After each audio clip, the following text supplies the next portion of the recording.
हुसन मुबारक कितना है। हम सूरज चढ़िया ना ਇਹਦੀ रोशनी चमक रही है ते दिन चमकदा पिया। इस तो 6-7 घंटे पहला की सी नेरा सी, सूरज का कोई कमाल नहीं सी, ना सूरज का टाइम सी। हुण सूरज का पूरा हुसन है। ਜਦੋਂ 12 ਵਜਦੇ ਨੇ ਫਿਰ ਸੂਰਜ ਪੂਰੇ ਹੁਸਨ ਤੇ ਜੋਬਨ ਤੇ ਹੁੰਦਾ ਹੈ, ਪੂਰੇ ਜੋਸ਼ ਵਿੱਚ ਹੁੰਦਾ ਹੈ। ਤੇ ਜਦੋਂ ਸ਼ਾਮ ਪੈਣੀ ਹੈ ਹੁਣ ਆਸਤਾ ਆਸਤਾ ਢਲਦੇ ਆ ਜਾਣਾ ਤੇ ਹੁਣ ਢਲ ਲਿਆ ਹੈ।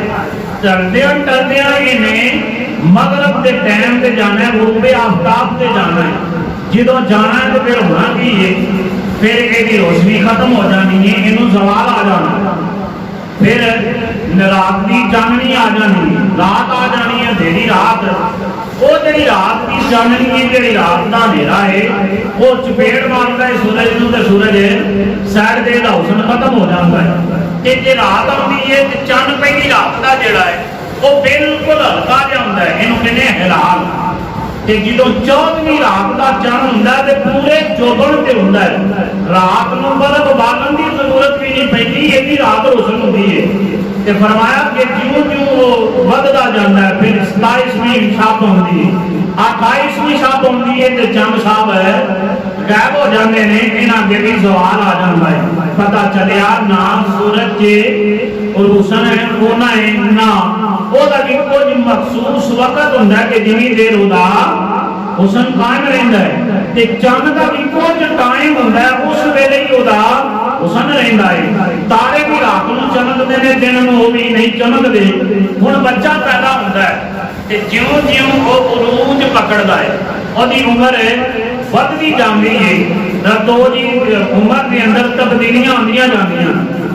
ਜਿਉਂ-ਜਿਉਂ ਉਹ ਜਵਾਨ ਹੁੰਦਾ ਹੈ ਉਹਦੇ ਆਜ਼ਾਦ ਮਜ਼ਬੂਤ ਹੁੰਦੇ ਨੇ, ਲੇਕਿਨ ਇੱਕ ਵਕਤ ਹੁੰਦਾ ਕਿ ਜਵਾਨੀ ਤੋਂ ਬਾਅਦ ਉਹਦੀ ਜਵਾਨੀ ਢਲਣ ਲੱਗ ਪੈਂਦੀ, ਫਿਰ ਉਹਦੀਆਂ ਹੱਡੀਆਂ ਕਮਜ਼ੋਰ ਹੋ ਜਾਂਦੀਆਂ, ਨਜ਼ਰ ਕਮਜ਼ੋਰ ਹੋ ਜਾਂਦੀ, ਉਹਨੂੰ ਚੀਜ਼ ਨਜ਼ਰ ਕੋਈ ਨਹੀਂ ਆਉਂਦੀ। ਫਿਰ ਪੁੱਛਦਾ ਮੇਰੀ ਐਨਕ ਕਿੱਥੇ ਵੇ, ਮੇਰਾ ਪਰਨਾ ਕਿੱਥੇ ਵੇ, ਮੇਰਾ ਫਲਾਣਾ ਕੱਪੜਾ ਕਿੱਥੇ ਵੇ, ਮੇਰੀ ਫਲਾਣੀ ਚੀਜ਼ ਕਿੱਥੇ ਵੇ। ਇਹ ਨਹੀਂ ਇਨਸਾਨ ਦੇ ਖਦੋਖਾ। ਇਨਸਾਨ ਦਾ ਤਖਲੀਕੀ ਮਰਾਹਲ ਜਿਹੜੇ ਨੇ ਉਹ ਇਹ ਨੇ ਕਿ ਬੰਦਾ ਇਹਨਾਂ ਸਾਰੀਆਂ ਚੀਜ਼ਾਂ ਤੋਂ ਗੁਜ਼ਰਦੇ ਹੋਇਆ ਉਹਦੇ ਤੇ ਜ਼ਵਾਲ ਆ ਜਾਂਦਾ ਹੈ। ਕੁਰਬਾਨ ਜਾਈਏ ਮੇਰੇ ਤੇ ਤੁਹਾਡੇ ਲਜਪਾਲ ਆਕਾ ਦਾ ਹੁਸਨ ਮੁਬਾਰਕ ਐਸਾ ਹੈ ਕਿ ਸਰਕਾਰ ਦੇ ਆਖਰੀ ਵਕਤ ਵੀ ਜਦੋਂ ਸਰਕਾਰ ਦਾ ਜ਼ਾਰੀ ਵਿਸਾਲ ਹੋਇਆ ਉਸ ਵੇਲੇ ਵੀ ਸਰਕਾਰ ਦੇ ਸਰ ਮੁਬਾਰਕ ਤੇ ਦਾੜੀ ਮੁਬਾਰਕ ਦਾ ਇੱਕ ਵਾਲ ਵੀ ਚਿੱਟਾ ਨਹੀਂ ਹੋਇਆ ਤੇ ਨਾ ਚਿਹਰੇ ਮੁਬਾਰਕ ਤੇ ਕੋਈ ਵੱਟ ਹੈ। ਹੁਣ ਬੰਦਾ ਬੁੱਢਾ ਹੋ ਜਾਏ ਤੇ ਚਿਹਰਾ ਵੱਟ ਪੈ ਜਾਂਦੇ ਨੇ ਜੇ ਆਦੇ ਚਿਹਰੇ ਤੇ, ਜਿੰਦ ਦੀ ਸਹੀ ਕਾਇਮ ਨਹੀਂ ਰਹਿੰਦੀ, ਦੁਰਸਤ ਨਹੀਂ ਰਹਿੰਦੀ, ਕਿਉਂਕਿ ਜਵਾਨੀ ਦਾ ਉਰੂਜ ਜਿਹੜਾ ਹੈ ਉਹ ਮੁੱਕ ਗਿਆ ਹੈ, ਹੁਸਨ ਖਤਮ ਹੋ ਰਿਹਾ ਹੈ। ਲੇਕਿਨ ਸਰਕਾਰ ਦਾ ਐਸਾ ਹੁਸਨ ਹੈ ਕਿ ਉਹ ਹੁਸਨ ਖਤਮ ਹੈ ਹੁੰਦਾ ਹੀ ਨਹੀਂ।